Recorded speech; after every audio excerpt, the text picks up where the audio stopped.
ನಮಸ್ತೆ ಎಲ್ಲರಿಗೂ. ನಾನು ನಿಮ್ಮ ರತ್ನ. ಈ ದಿನ ನಾನು ನಿಮಗೆ ಆಮ್ಲೆಟ್ ಕರಿ ಹೇಗೆ ಮಾಡೋದು ಅಂತ ತೋರಿಸ್ಕೊಡ್ತೀನಿ. ಮೊಟ್ಟೆ ಉಂಡೆ ಬೇಯಿಸ್ಬಿಟ್ಟು ಮೊಟ್ಟೆ ಸಾರು ಮಾಡ್ತಿದ್ವಿ. ಈಗ ಇದು ಡಿಫ್ರೆಂಟಾಗಿ ಮಸಾಲೆ ಎಲ್ಲ ಚೆನ್ನಾಗಿ ಇಟ್ಕೊಂಡಿರುತ್ತೆ.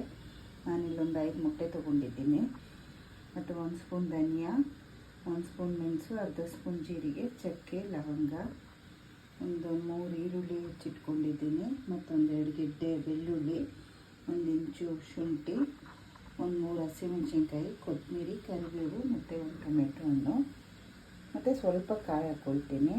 ಈಗ ಹೇಗೆ ಮಾಡೋದು ನೋಡೋಣ. ಈಗ ನೋಡಿ, ನಾನು ಒಂದು ಬಾಣಲೆ ಇಟ್ಕೊಂಡಿದ್ದೀನಿ.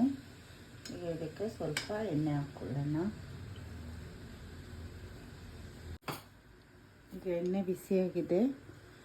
ಜೀರಿಗೆ, ಮೆಣಸು, ಧನಿಯಾ, ಚಕ್ಕೆ, ಲವಂಗ ಹಾಕ್ಕೊಳ್ಳೋಣ.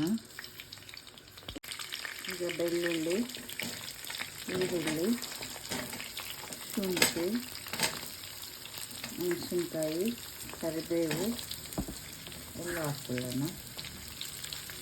ಸ್ವಲ್ಪ ಬಾಡಿಸ್ಕೊಳ್ಳೋಣ ಇದನ್ನು. ಈಗ ಟೊಮೆಟೊ ಆ್ಯಡ್ ಮಾಡೋಣ. ಈಗ ಸ್ವಲ್ಪ ಕಾಯಿ ತುರಿ ಹಾಕ್ಕೊಳ್ಳೋಣ. ನಾನಿಲ್ಲಿ 1 ಸ್ಪೂನಷ್ಟು ಹಾಕ್ಕೊಳ್ತಾ ಇದ್ದೀನಿ.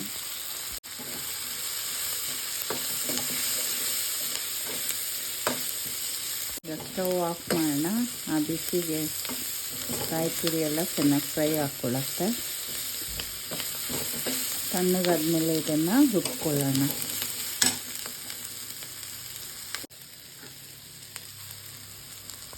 ಈಗ ನೋಡಿ, ಮಿಕ್ಸಿ ಜಾರಿಗೆ ನಾನು ಸ್ವಲ್ಪ ಅರಿಶಿನ ಮತ್ತು ಆಲ್ರೆಡಿ ನಾವು ಮೆಣಸು, ಹಸಿಮೆಣ್ಸಿನ್ಕಾಯಿ ಹಾಕಿದ್ದೀವಿ. ಸ್ವಲ್ಪ ಮೆಣಸಿನ್ಕಾಯಿ ಪುಡಿ ಹಾಕ್ಕೊಳ್ತಾ ಇದ್ದೀನಿ. ಈಗ ಇದನ್ನು ನುಣ್ಣಗೆ ರುಬ್ಕೊಳ್ಳೋಣ. ಈಗ ನಾನು ಅದೇ ಬಾಣಲೆ ಇಟ್ಕೊಂಡಿದ್ದೀನಿ. ಒಂದು ಸ್ವಲ್ಪ ಎಣ್ಣೆ ಹಾಕ್ಕೊಳ್ಳೋಣ. ಕಾದಿದ್ದೆ, ಸ್ವಲ್ಪ ಸಾಸಿವೆ ಹಾಕ್ಕೊಳ್ಳಿ.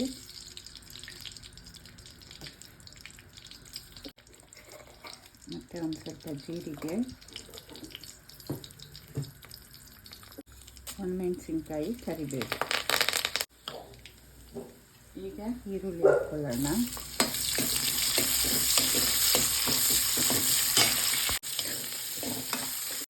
ಈರುಳ್ಳಿಯನ್ನೆಲ್ಲ ಚೆನ್ನಾಗಿ ಫ್ರೈ ಮಾಡ್ಕೊಂಡ್ಮೇಲೆ ರುಬ್ಕೊಂಡಿದ್ದೆಲ್ಲ ಈ ಮಸಾಲೆ ಹಾಕ್ಕೊಳ್ಳೋಣ. ನೀರು ನೋಡಿ ಹಾಕ್ಕೊಳ್ಳಿ.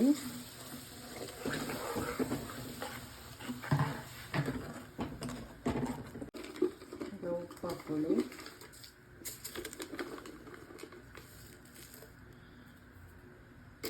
ಇದು ಸ್ವಲ್ಪ ಕುದೀತಾ ಇರಲಿ. ಈಗ ನಾವು ಆಮ್ಲೆಟ್ ಮಾಡ್ಕೊಳ್ಳೋಣ. ಈಗ ನಾವು ಆಮ್ಲೆಟ್ ಮಾಡ್ಕೊಳ್ಳೋಣ. ಹೆಂಚಿಟ್ಕೊಂಡಿದ್ದೀನಿ.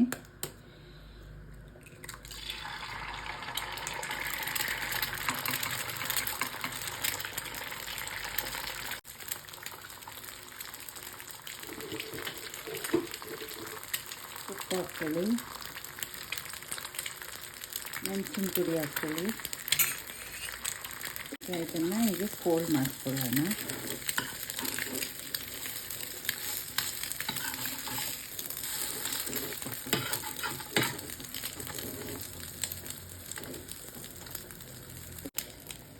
ಈ ರೀತಿ ಒಂದೊಂದೇ ಆಮ್ಲೆಟ್ ಮಾಡಿಕೊಂಡು ತೆಗೆದಿಟ್ಕೊಂಡು ಇದನ್ನು ನಾವು ಸಾರೊಳಗೆ ಹಾಕೋಣ. ಈಗ ಸಾರು ಚೆನ್ನಾಗಿ ಕುದೀತಾ ಇದೆ. ಉಪ್ಪೆಲ್ಲ ಒಂದ್ಸಲ ನೋಡ್ಕೊಳ್ಳಿ. ಈಗ ನಾವು ಆಮ್ಲೆಟ್ ಮಾಡಿದ್ವಲ್ಲ, ಇದನ್ನು ಒಂದೊಂದಾಗಿ ಸಾರೊಳಗೆ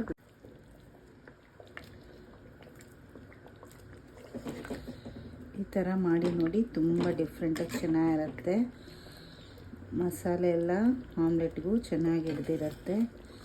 ದೋಸೆ, ಚಪಾತಿ, ರೈಸಿಗೆ ಎಲ್ಲ ತುಂಬಾ ಟೇಸ್ಟಿಯಾಗಿರುತ್ತೆ. ಈಗ 1-2 ನಿಮಿಷ ಇದು ಆಮ್ಲೆಟ್ ಜೊತೆ ಕುದೀಲಿ. ಈಗ ಕೊತ್ತಂಬರಿ ಸೊಪ್ಪು ಹಾಕಿ ಆಮ್ಲೆಟ್ ಸಾಂಬಾರು ರೆಡಿ. ಈ ಆಮ್ಲೆಟ್ ಕರಿ ತುಂಬಾ ಚೆನ್ನಾಗಿರುತ್ತೆ. ನೀವು ಒಂದ್ಸಲ ಟ್ರೈ ಮಾಡಿ ನೋಡಿ. ತುಂಬ ಚೆನ್ನಾಗಿ ಉಪ್ಪು ಖಾರ ಎಲ್ಲ ಇಳಿದಿರುತ್ತೆ. Thank you.